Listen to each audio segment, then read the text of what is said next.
पाकिस्तान की सियासी तारीख का अगर बगौर मुताला किया जाए तो ये किसी सनसनीखेज फिल्म के स्क्रिप्ट से ज़्यादा मुख्तलिफ नहीं लगेगी। इस तारीख का सबसे ताज़ा वाक़या है पाकिस्तान तहरीक इंसाफ के लॉन्ग मार्च के दौरान होने वाला साबिक वज़ीर आज़म इमरान खान पर कातिलाना हमला।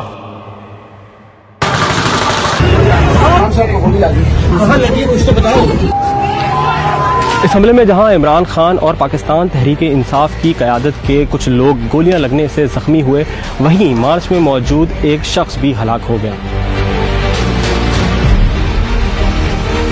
आए माजी में होने वाले हाई प्रोफाइल कातिलाना हमलों पर भी एक सरसरी निगाह दौड़ाते हैं।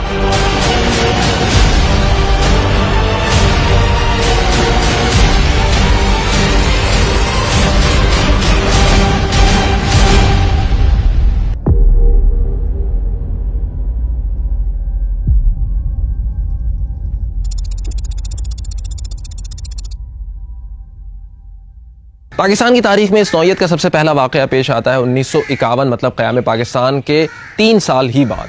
पाकिस्तान उस वक्त गैर यकीनी की सूरत हाल में गुजर रहा था क्योंकि कायदे आज़म मोहम्मद अली जिन्ना की वफ़ात अभी हाल ही में हुई थी। उस वक्त वज़ीर आज़म थे नवाबज़ादा लियाक़त अली ख़ान, जो रावलपिंडी में कंपनी बाग में एक जलसे से खिताब के दौरान अपने माइक पर आए। उन्होंने अल्फाज अदा किए, बिरादरान मिल्लत,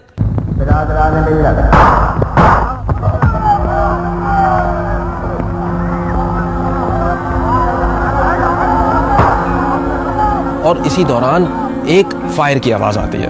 उस फायर के बाद 2-3 और फायर्स होते हैं और फिर मुबैना हमला आवर को तो पकड़ लिया जाता है, लेकिन बजाय इसके कि उसको गिरफ्तार करके तफ्तीश की जाए, उसको वहीं गोली मारकर हलाक कर दिया जाता है। थोड़ी देर बाद ये खबर आती है कि नवाबज़ादा लियाक़त अली ख़ान साहब अपने ज़ख्मों की ताब ना लाते हुए जाँ बहक हो गए। थोड़ा सा आगे चलते हैं। मुल्क में हालात मज़ीद ख़राब होना शुरू हो गए हैं। मगरबी पाकिस्तान और मशरक़ी पाकिस्तान में फसादात का आगाज़ हो गया है और मुल्क में अब तक कोई इलेक्टेड गवर्नमेंट नहीं है। अक्टूबर 7, 1958 को ब्यूरोक्रेट सिकंदर मिर्ज़ा ने मुल्क में पहला मार्शल लॉ नाफिज किया और आइन को मुअत्तल कर दिया। उसके थोड़े ही दिन बाद यानी कि 24 अक्टूबर को जनरल अयूब खान ने सिकंदर मिर्ज़ा का तख्ता उलट दिया और उसके बाद खुद को मुल्क का सदर लगा लिया।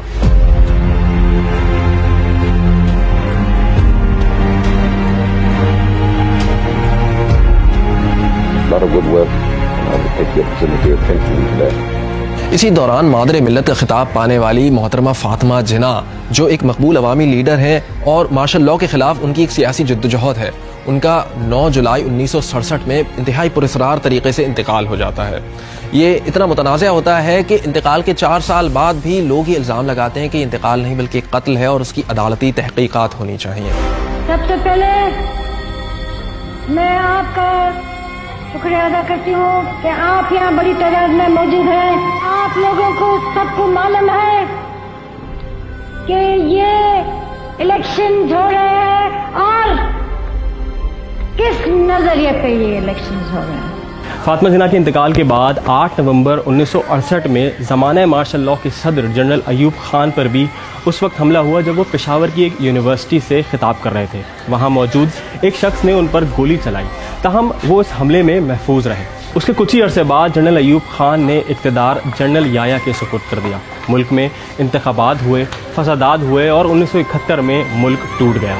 उसके बाद जुल्फ़िकार अली भुट्टो ने इक़्तिदार संभाला। Kashmir is not an integral part of India. It has never been an integral part of India.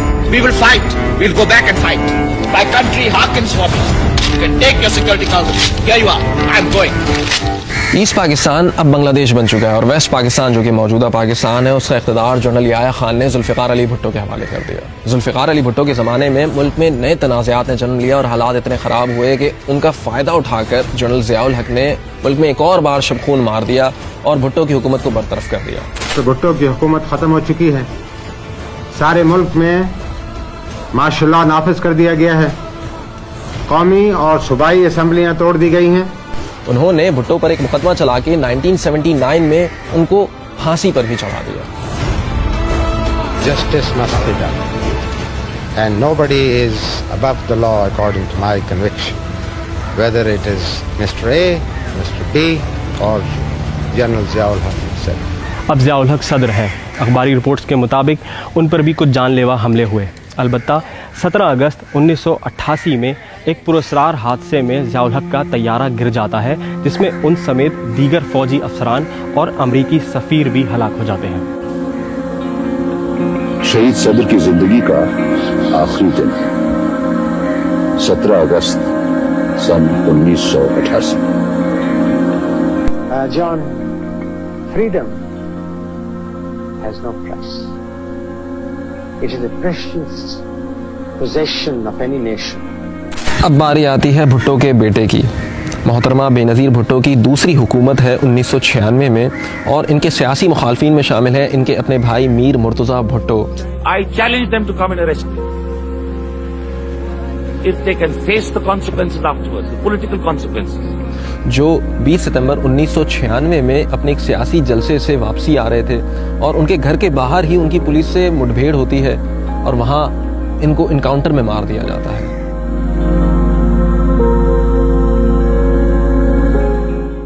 जनवरी सन 1999 मियां मोहम्मद नवाज शरीफ, जो कि दूसरी मरतबा वज़ीर आज़म बन चुके थे, उन पर भी कातलाना हमला हुआ। उनका काफिला लाहौर से रायवंड फार्म हाउस की तरफ गामजन था कि रास्ते में मौजूद एक पुल पर धमाका हुआ।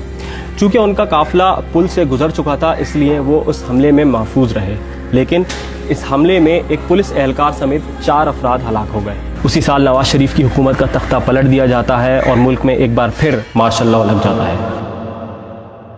Dear brothers and sisters, your armed forces have never and shall never let you down.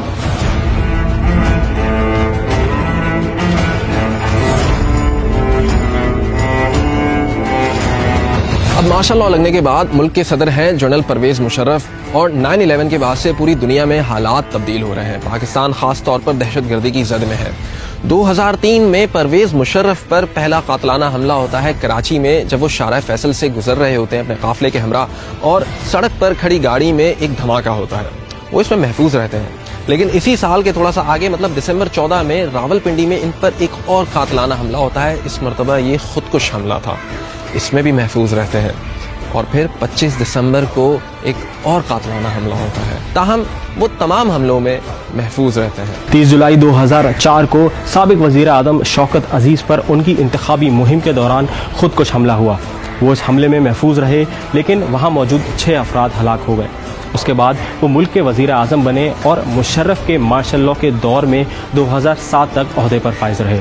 Musharraf के मार्शल लॉ के दौरान ही साबिक चीफ जस्टिस इफ्तिखार मोहम्मद चौधरी, जो कि उस वक्त मुअत्तल हैं, वो एक वकला कन्वेंशन से खिताब कर रहे थे इस्लामाबाद में कि पिंडाल में एक खुदकुश धमाका होता है। उसमें वो तो महफूज रहते हैं, लेकिन 13 अफराद हलाक होते हैं और मुतअद्दिद ज़ख्मी। मुशर्रफ के दौर में 18 अक्टूबर 2007 का दिन आता है, जब साबिक वज़ीर आज़म बेनज़ीर भुट्टो पर तारीख़ का ख़तरनाक तरीन हमला हुआ। बेनज़ीर भुट्टो 8 साला जिला वतनी काटने के बाद कराची की शारा फैसल पर इस्तकबालिया जुलूस की सरबराही कर रही थीं कि वहाँ पर एक खुदकुश हमला होता है। ये हमला इतना संगीन था कि इसमें 150 के करीब अफराद हलाक हुए और सैकड़ों ज़ख्मी हो गए। ताहम बेनज़ीर भुट्टो इसमें महफूज रहीं। इसी साल दिसंबर को रावलपिंडी के लियाकत बाग में एक जलसे के इख्तिताम पर बेनज़ीर के ऊपर गोली चलाई गई और एक धमाका हुआ, जिसमें बेनज़ीर जाँ बहक हो गई।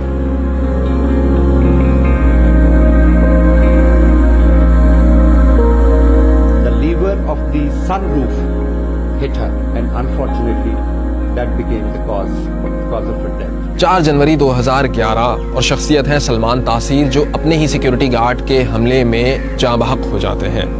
ये मुशर्रफ के मार्शल लॉ के बाद का दौर है और हुकूमत है पीपल्स पार्टी की, जिसके सदर हैं आसिफ अली जरदारी साहब।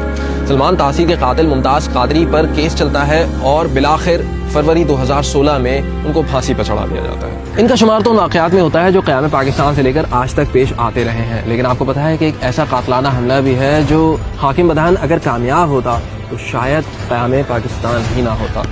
ये वाक़या है 26 जुलाई 1943 का, जब कायद-ए-आज़म मोहम्मद अली जिन्ना अपनी बम्बई की रिहाइशगाह पर मौजूद थे। वहाँ एक अजनबी उनसे मिलने आता है और वो पहले हाथ से और उसके बाद चाकू से उन पर हमला करता है। मोहम्मद अली जिन्ना हाजिर दिमागी से खुद का दिफा करते हैं।